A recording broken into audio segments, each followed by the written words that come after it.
दोस्तों, आज हम दुर्ग के दूसरे एपिसोड में जैसलमेर के दुर्ग पढ़ेंगे। इससे पहले हमने दुर्गों की सामान्य जानकारी ली थी। तो देखो कि मैं डॉक्टर पवन शर्मा अनूपगढ़ से श्री आदित्य क्लासेस से। तो शुरू करते हैं दुर्ग। तो देखो, जैसलमेर के दुर्ग में सबसे पहले उक्ति है, प्रसिद्ध उक्ति है, गढ़ दिल्लीगढ़ आगरो अधगढ़ बीकानेर भलो चिड़ायो भाटिया सिरे तो जैसलमेर। यानी कि दिल्ली और आगरा और बीकानेर जो आधागढ़ है, और इन सब से भी जोरदार जो किलो बनवाई है वो है भाटियों का जैसलमेर दुर्ग। ठीक है दोस्तों, तो ये इस उक्ति का अर्थ है। फिर देखो, अबुल फजल ने इस दुर्ग के बारे में कथन कहा है, यहां पहुंचने के लिए पत्थर की टांगे चाहिए। ठीक है, रेगिस्तान को देखते हुए, मरुस्थल को देखते हुए। इसी तरह से राजस्थानी में भी बोलते हैं, घोड़ा कीजे काठ का, पग कीजे पाषाण, अख्तर कीजे लोहे का, तब पहुंचे जेशान।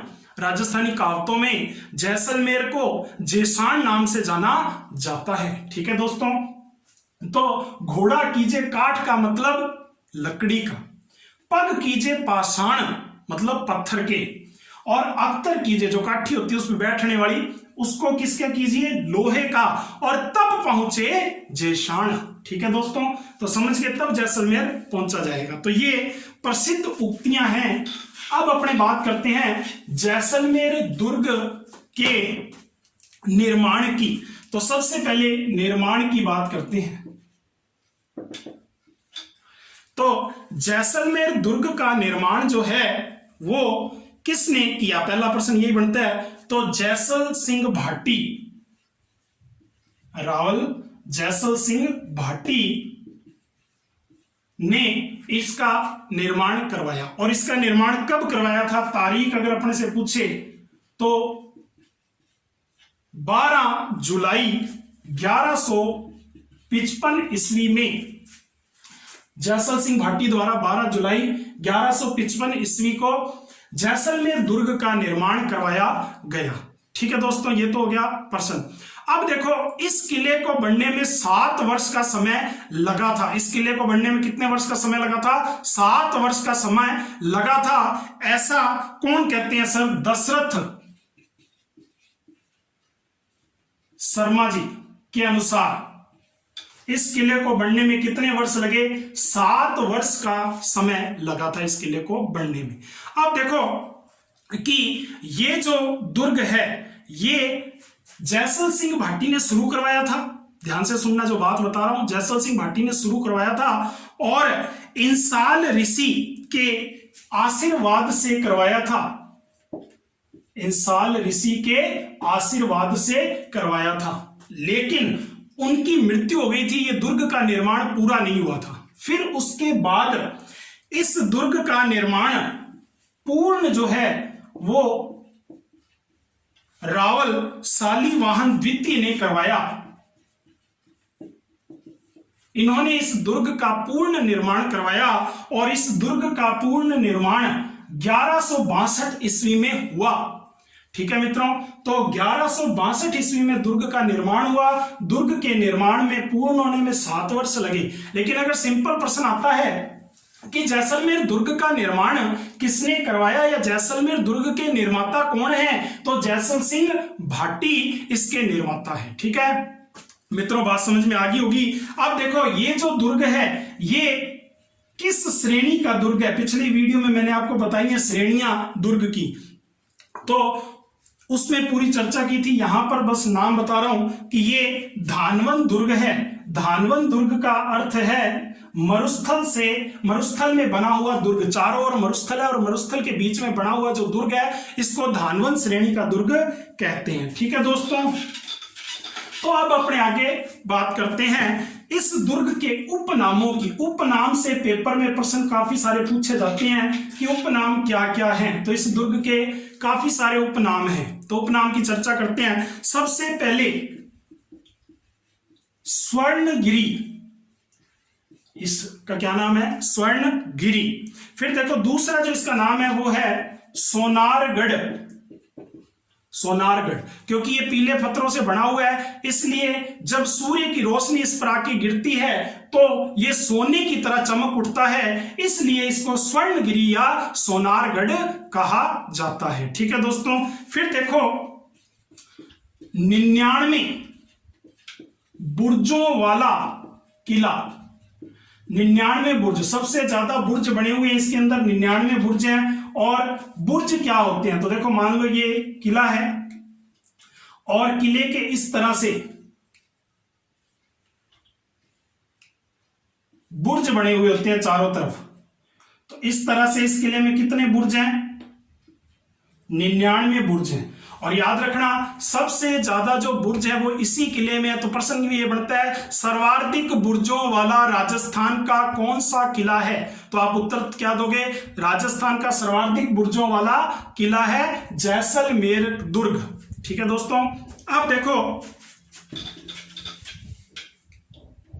तो ये 99 बुर्जों वाला हो गया। अब इसके बाद और क्या है, अगला नाम है गलियों का दुर्ग। ये भी इसका नाम है, गलियां अधिक है इसलिए गलियों का दुर्ग है।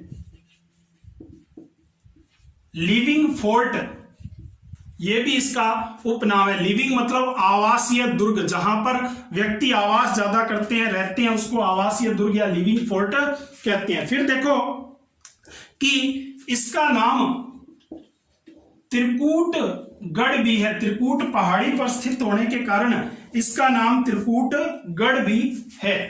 ठीक है दोस्तों, त्रिकूट पहाड़ी पर स्थित होने के कारण इसका नाम क्या है, त्रिकूटगढ़ भी है। त्रिकूटगढ़ के अलावा ये एक और नाम मिलता है गोरहरागढ़। ये भी एक पहाड़ी का नाम ही है, उसी के नाम पर इसका नाम है, तो ये भी इसके उपनाम ही है। फिर देखो इसके अलावा इसको पश्चिमी सीमा का प्रहरी भी कहते हैं। पश्चिमी सीमा का प्रहरी भी इसका उपनाम है। इसके अलावा भाटी भट्ट किवाड़, भाटियों की आन बान शान का ये किवाड़ यानी कि दरवाजा राजस्थानी भाषा में किवाड़ है। ठीक है, फिर देखो कि रेत के समुंदर में लंगर लिए हुए जहाज की तरह खड़ा है। ठीक है, तो ये भी कौन सा दुर्ग है, जैसलमेर दुर्ग है। इसके अलावा रेगिस्तान का अंडमान भी इसको कहते हैं। रेगिस्तान का अंडमान भी इसका एक नाम है। ठीक है, उपनाम है। फिर देखो रेगिस्तान का गुलाब भी इसका एक उपनाम है। रेगिस्तान का गुलाब भी इसका एक उपनाम है। इसके अलावा इसको राजस्थानी कहावतों में मैंने अभी आपको बताया था जेसाना, तो जेसानगढ़ भी इसका एक नाम है, उपनाम है। इस तरह से ये सारे इसके उपनाम है, स्वर्णगिरी, सोनारगढ़, गलियों का दुर्ग, लिविंग फोर्ट, त्रिकूटगढ़, भाटी भट्ट किवाड़, गोहरागढ़। ठीक है, समुद्र में लंगर लिए हुए जहाज, रेगिस्तान का अंडमान, रेगिस्तान का गुलाब, जैसानगढ़, ये सारे इसके नाम है, उपनाम है। ठीक है दोस्तों, समझ गए होगे बात। अब देखो कि उपनामों के बाद अपने चर्चा करते हैं। एक पर्सन आता है सत्यजीत रे, आपने एक नाम सुना होगा जिन्होंने फिल्म बनाई थी। सत्यजीत रे ने इस किले पर एक फिल्म बनाई थी जिसका नाम था सोनार किला। ये एक फिल्म बनाई थी। ठीक है, तो आप याद रखना सोनार किला नाम से इन्होंने एक फिल्म बनाई थी इस किले पर। फिर देखो कि इस दुर्ग की सुरक्षा के लिए एक इस तरह से घाघरा नुमा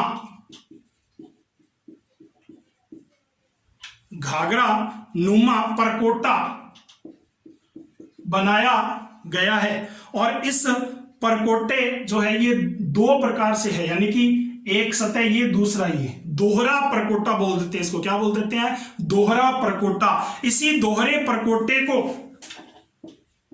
कमरकोट नाम दिया गया। सुरक्षा की दृष्टिकोण से बनाया गया दोहरा परकोटा और इसका नाम क्या है? कमरकोट। तो कई बार प्रश्न पूछते हैं कि किस किले के परकोटे को कमरकोट के नाम से पुकारा जाता है। ठीक है दोस्तों, तो आप समझ गए होंगे बात। अब देखो कि इस के बाद और क्या बातें हैं इस दुर्ग में। तो इस दुर्ग में सबसे पहले बात करने जा रहे हैं कि इस दुर्ग के प्रवेश द्वार का नाम क्या है। इस दुर्ग के प्रवेश द्वार का नाम क्या है? तो देखो कि इस दुर्ग के मुख्य प्रवेश द्वार का, यानी कि जो मुख्य प्रवेश द्वार है, मुख्य प्रवेश द्वार का नाम है अक्षय पोल। अक्षय पोल, ये याद रखना, मोस्ट इंपॉर्टेंट है। ठीक है दोस्तों, अक्षय सिंह के समय में ये दरवाजा बना था, इसलिए इसका नाम अक्षय पोल रखा गया है। ओके, अब देखो कि इस किले के अंदर जो मार्ग है, जब मुख्य प्रवेश द्वार को जाते हैं इस किले के अंदर, मुख्य प्रवेश द्वार को, तो वो जो प्रवेश द्वार है वो अक्षय पोल है, और उसका जो रास्ता है, उस मार्ग को हम क्या कहते हैं? तो उस मार्ग को धनुषाकार आकृति का कहते हैं, घुमावदार आकृति है, जिससे कि सेना दुश्मन जल्दी से अंदर ना पहुंच पाए। इस तरह का रास्ता रखा गया है इसके अंदर। इसके अलावा इसमें अन्य दरवाजों में सूरज पोल भी प्रसिद्ध है। इसके अलावा भूता पोल भी प्रसिद्ध है। भूता पोल दरवाजे का ही दूसरा नाम गणेश पोल भी है। ठीक है मित्रों, इसके अलावा हवा पोल भी एक और अन्य दरवाजा है, और हवा पोल का ही नाम रंग पोल भी है। ठीक है मित्रों, तो बात समझ गए होगी। ये सारे दरवाजे हैं, लेकिन अपने को मुख्य दरवाजा याद रखना है जिसका नाम है अक्षय पोल। ठीक है, अब देखो इस दुर्ग की जो छत है, इस दुर्ग की जो छत है, उस छत की भी खास बात है। वो जो छत है वो काष्ठ की बनी हुई है। काष्ठ मतलब लकड़ी की छत बनी हुई है, और ऐसी लकड़ी की छत यही इसी दुर्ग में देखने को मिलती है। और दूसरी बात जो इस दुर्ग में है वो काष्ठ की लकड़ी को दीमक ना लगे, इसलिए इस पर गोमूत्र, ठीक है, गोमूत्र का लेप किया जाता है। क्या किया जाता है? गोमूत्र का लेप किया जाता है। तो ये भी ध्यान रखना कि दीमक ना लगे, इसलिए गोमूत्र का लेप किया जाता है। और काष्ठ की लकड़ी की छत किस दुर्ग की है? ठीक है दोस्तों, अब देखो इसके बाद अपने बात करते हैं यहां कि ये जो दुर्ग है, इस दुर्ग में चूने का प्रयोग नहीं हुआ है।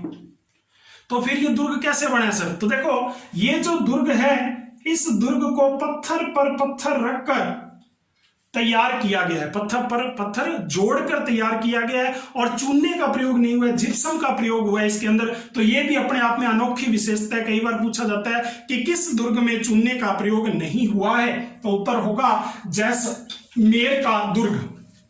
ठीक है दोस्तों, अब देखो इस जैसलमेर दुर्ग के अंदर क्या क्या चीजें बनी हुई है उसके बारे में अपनी चर्चा करते हैं। तो सबसे पहले यहां पर बात करते हैं जैसलू कुआं। जैसलू कुआं, तो जो जैसलू कुआं है इसके बारे में अपने बात करते हैं। ये जो जैसलू कुआं है, कहते हैं, पौराणिक मान्यता है कि यहां पर एक बार श्री कृष्ण भगवान अपने सखा अर्जुन के साथ घूमने के लिए आए थे, और उन्होंने अपने सुदर्शन चक्र से इस कुएं का निर्माण किया था। ठीक है, और अर्जुन से कहा था कि सखा, आने वाले समय में कलयुग में मेरे यहां पर वंशज निवास करेंगे, उनके लिए आज ये कुआं बनाने के लिए मैं आया हूं। ऐसा अपने सखा से बातचीत की थी और पौराणिक मान्यता बताई जाती है। ठीक है दोस्तों, अब देखो कि इसके बाद अपने आगे बात करते हैं इस दुर्ग में महल कौन कौन से हैं। इस दुर्ग में महल कौन कौन से हैं? तो देखो कि यहां सबसे जो प्रसिद्ध महल है उसका नाम है बादल महल। कौन सा महल है? बादल महल। ये इस किले का सबसे बड़ा महल है। इस किले का सबसे बड़ा महल है, 5 मंजिला महल है ये। ठीक है मित्रों, तो समझ गए होंगे आप कि ये महल है बादल महल। और यही बादल महल के पास ताजिया टावर भी लगा हुआ है। कौन सा टावर लगा है? ताजिया टावर भी यहां स्थित है। ओके दोस्तों, अब देखो कि इस महल के बाद अपने बात करते हैं दूसरा, इसी दुर्ग में एक और महल है जिसका नाम है सर्वोत्तम महल। ठीक है, या इसी को अपने शीश महल नाम भी देते हैं। सर्वोत्तम महल या शीश महल भी नाम देते हैं। इसका निर्माण महारावल अक्खे सिंह द्वारा करवाया गया था, इनके समय में हुआ था। ठीक है, फिर देखो इसके अलावा यहां रंग महल, ठीक है, और मोती महल भी है। इसके अलावा यहां पर रंग महल और मोती महल है। ये महल मूलराज द्वितीय के समय बने थे। मूलराज द्वितीय के समय बने थे। ठीक है दोस्तों, इसके अलावा यहां पर गज महल भी है। इसके अलावा कौन सा महल है? गज महल भी है और जवाहर विलास महल भी है। तो ये सारे महल किस में है? इसी दुर्ग में है। पहला है बादल महल, दूसरा सर्वोत्तम महल शीश महल, तीसरा रंग महल, चौथा मोती महल, गज महल और जवाहर विलास महल। ये सारे महल इसी दुर्ग में स्थित है। ठीक है दोस्तों, तो ये इन महलों की बातें हो गई हैं। अब देखो इसके बाद यहां पर मंदिर कौन कौन से हैं। इस दुर्ग में मंदिरों की चर्चा करते हैं कि मंदिर कौन कौन से। और एक प्रश्न बहुत इंपॉर्टेंट है जो आदिनाथ जैन मंदिर से बनता है, वो कौन सा है सर? तो देखो यहां पर आदिनाथ जैन मंदिर स्थित है। आदिनाथ जैन मंदिर, और आदिनाथ जो जैन मंदिर है ये इस दुर्ग का सबसे प्राचीन मंदिर है। ये इस दुर्ग का सबसे प्राचीन मंदिर है। ठीक है दोस्तों, अब देखो कि ये जो मंदिर है ये 12वीं शताब्दी में बना था। कब बना था? 12वीं शताब्दी में इसका निर्माण हुआ था। ओके, इसके अलावा यहां पर अन्य जैन मंदिर में पार्श्वनाथ जैन मंदिर भी है और संभवनाथ जैन मंदिर भी है। इसके अलावा ऋषभदेव जैन मंदिर भी यहां स्थित है। ये सभी मंदिर जो है 15वीं शताब्दी के हैं। तो देखो आदिनाथ जैन मंदिर सबसे प्राचीन मंदिर है और ये 12वीं शताब्दी का मंदिर है। और इसके अलावा पार्श्वनाथ, संभवनाथ और ऋषभदेव मंदिर ये 15वीं शताब्दी के मंदिर है। ठीक है दोस्तों, बात समझ गए होंगे। तो ज्यादातर जो प्रश्न आता है वो आदिनाथ के मंदिर से पूछा जाता है। बहुत ही सुंदर भव्य मंदिर बने हुए हैं। अब देखो इसके बाद अपने बात करते हैं यहां पर बहुत ही इंपॉर्टेंट लक्ष्मी नारायण मंदिर की। लक्ष्मी नारायण जो मंदिर है इसकी क्या बातें हैं? तो देखो लक्ष्मी नारायण जो मंदिर है ये भगवान विष्णु का मंदिर है। किसका मंदिर है? भगवान विष्णु का मंदिर है। और इसकी जो शैली है ये प्रतिहार शैली में बना हुआ मंदिर है। कैसी शैली में बना है? प्रतिहार शैली में बना हुआ मंदिर है। फिर देखो कि इसके जो दरवाजे हैं वो चांदी के दरवाजे बताए जाते हैं। किसके हैं? चांदी के दरवाजे बने हुए हैं। फिर और सर इस मंदिर की बात, इसका निर्माण 1437 ईस्वी में हुआ था। इस मंदिर का निर्माण 1437 ईस्वी में हुआ था। फिर देखो कि ये जो मंदिर के अंदर जो मूर्ति लगाई गई है, मंदिर के अंदर जो मूर्ति स्थापित की गई है ये मूर्ति मेड़ता नागौर से लाई गई थी। ये मूर्ति कहां से लाई गई थी? मेड़ता नागौर से मूर्ति लाई गई थी। अब देखो इसके बाद जैसलमेर के जो महारावल है वो लक्ष्मी नारायण जी को, ठीक है, शासक मानते हैं जैसलमेर का और स्वयं को उसका दीवान मानकर इनकी पूजा अर्चना करते हैं। ठीक है दोस्तों, तो ये बात भी अपनी क्लियर होगी। अब इसके बाद अपने बात करते हैं यहां पर स्वांगिया माता का मंदिर भी स्थित है। और आपको पता ही है कि स्वांगिया माता का प्रश्न बहुत बार पेपरों में पूछा जाता है, इंपॉर्टेंट प्रश्न है। यह भाटी शासकों की कुल देवी है। भाटी शासकों की क्या है? कुल देवी है। तो ये प्रश्न इंपॉर्टेंट है, कुल देवी वाला। ठीक है दोस्तों, फिर देखो कि यहां पर एक जिनभद्र सूरी ग्रंथ भंडार भी है, वो कौन सा है? तो देखो इसमें से भी प्रश्न आता है, जिनभद्र सूरी ग्रंथ भंडार। जिनभद्र सूरी लेखक है और उन्हीं के नाम से इसका नाम पड़ा है, सबसे बड़ा भंडार है ग्रंथों का ये। और यहां पर पांडुलिपि, पांडुलिपि का मतलब होता है हस्तलिखित ग्रंथ रखे हुए हैं। और जो हस्तलिखित ग्रंथ हैं ये ताड़ पत्ते पर या लिखा हुआ मिलेगा, ताड़ पत्तों पर मिलते हैं लिखे हुए। ठीक है, ताड़ पत्तों पर लिखे हुए मिलते हैं। ठीक है दोस्तों, अब देखो इसके बाद आगे क्या है। इस दुर्ग पर 2009 में 5 रुपए की डाक टिकट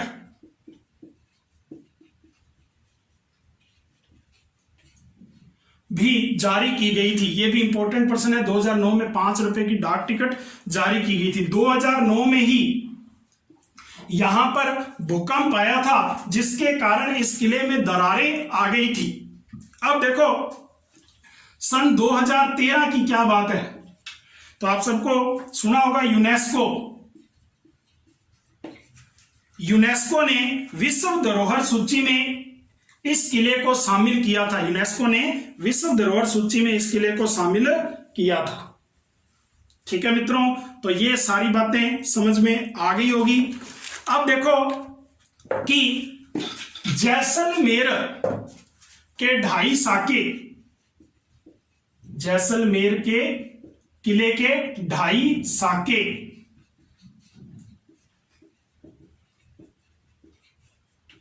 ये भी इंपॉर्टेंट प्रश्न है। 2.5 साके, देखो 2 साके पूर्ण हुए और एक आधा साका हुआ, इसका क्या मतलब है? तो अपने इसको समझते हैं। एक अर्ध साका है और बाकी 2 पूरे साके हैं, तो 2.5 साके।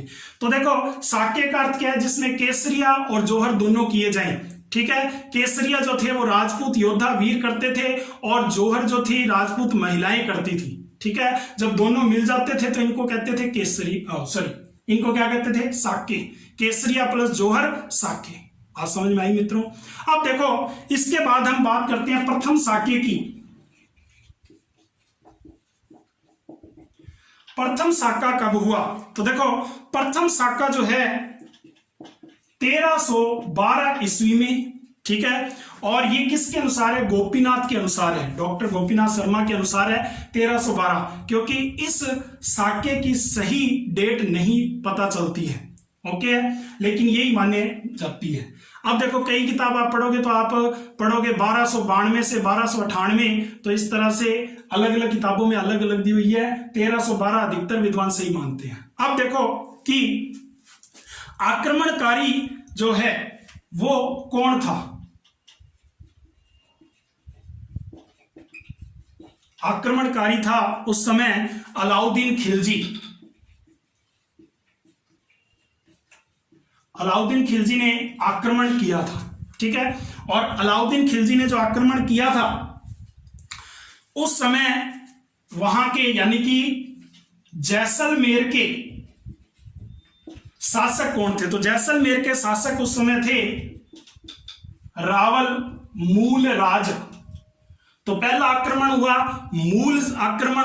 मूल राज के समय हुआ। याद रखने के लिए ट्रिक है, मूल राज के समय हुआ। ठीक है, तो रावल मूल राज भाटी प्रथम आक्रमण हुआ है और प्रथम के काल में हुआ है। एक द्वितीय भी आएंगे, मूल राज द्वितीय, वो याद नहीं रखना।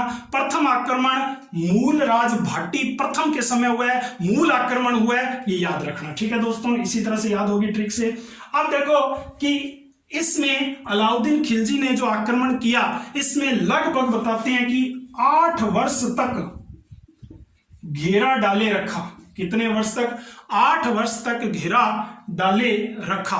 और उसके बाद इनको यानी कि अलाउद्दीन खिलजी को विजय प्राप्त हुई और मूलराज भाटी वीर गति को प्राप्त हुए, ऐसा कहा जाता है। ठीक है दोस्तों, अब देखो कि राजपूतों ने इस युद्ध में केसरिया किया और महिलाओं ने जौहर किया, तो इस तरह से ये जैसलमेर का प्रथम साका हो गया। ठीक है दोस्तों, अब देखो इसके बाद बात करते हैं जैसलमेर के द्वितीय साके की।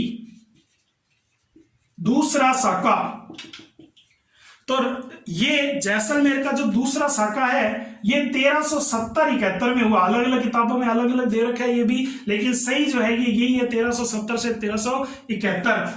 अब देखो कि आक्रमणकारी जो हैं, इस समय जो आक्रमणकारी थे उनका नाम था फिरोज शाह तुगलक। फिरोज शाह तुगलक ने आक्रमण किया था और इस समय जो भाटी शासक थे जैसलमेर के उनका नाम था राव दूदा।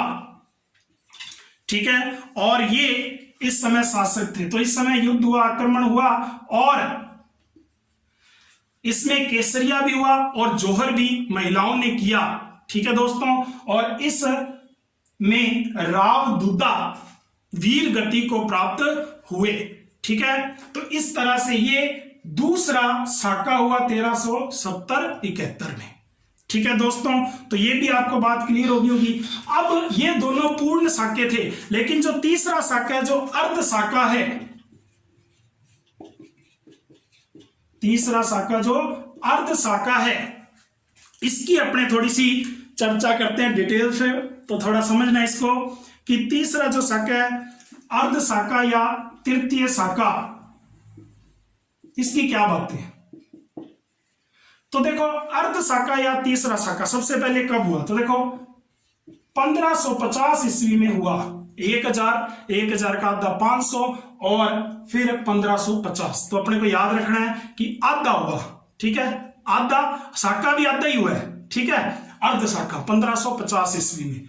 अब देखो कि इसमें केसरिया तो होगा लेकिन जौहर नहीं होगा। ठीक है दोस्तों, तो जौहर नहीं होगा। क्या कहानी है इसके पीछे की, वो अपने बात करते हैं पूरी डिटेल से। तो देखो इस समय हुआ क्या, कंधार नाम सुने हो, कंधार को एक राजा आयो जिसका नाम हो अमीर अली जी को राजो वो आगे शरण मांगी। की मांगी? शरण। क्यों मांगी शरण गुरुजी? बैठे कौन हो? जैसलमेर को 20 समय जी को राजो हो, बिंगो नाम हो राव लूणकरण। ठीक है, तो राव लूणकरण राजो और अमीर अली ने शरण मांगी, शरण दे दी। राजपूत शरण दे देते हैं जल्दी से, तो इन्होंने भी शरण दे दी। अब देखो कि राजा थे, शरण दे दी, सहायता मांगने के लिए आए, दे दी शरण। अब देखो हुआ क्या, जब अमीर अली यहां आकर रण लाग्यो, ठीक है, रण लाग्यो तो क्यों गुरु जी, इसके मन में लालच आ गयो।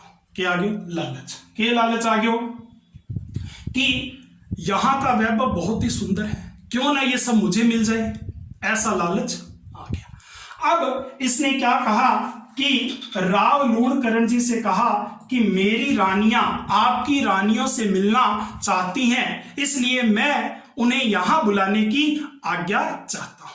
ठीक है जी। अब राव लूणकरण आज्ञा दे दी कि आने दो, कोई दिक्कत को नहीं। लेकिन आपको पता है कि इसने क्या षड्यंत्र किया, इसने रानियों के स्थान पर सैनिकों को बुलवा लिया और जब ये मुख्य दरवाजे पर पहुंचे अक्षय पोल पर, तो वहां पर लूणकरण के सैनिकों को पता लग गया कि हमारे साथ धोखा हुआ है।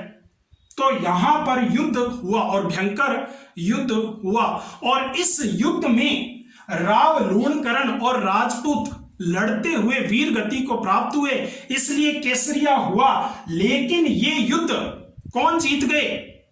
राजपूत जीत गए, और इसीलिए इस दुर्ग में जौहर नहीं हुआ, इसीलिए ये अर्ध साका हुआ। क्लियर होगी बात में, कहानी अर्ध साका हुआ। तो ये कहानी है इस अर्ध साके की। तो हमें याद रखना है तृतीय साका, अर्ध साका ऐसा राजस्थान का किला जिसमें 2.5 साके हुए हैं, तो वो कौन सा दुर्ग है? जैसलमेर का दुर्ग है। ठीक है दोस्तों, तो ये सारी इस किले के बारे में बातें हैं। अब देखो कि ये किला हमने पढ़ लिया, आगे हम किलों के बारे में चर्चा करते रहेंगे। तो आप इस चैनल को सब्सक्राइब कर लें, शेयर कर लें, ठीक है, लाइक कर दें और मेरे चैनल को देखने के लिए बने रहें। ठीक है दोस्तों, आपका बहुत बहुत धन्यवाद।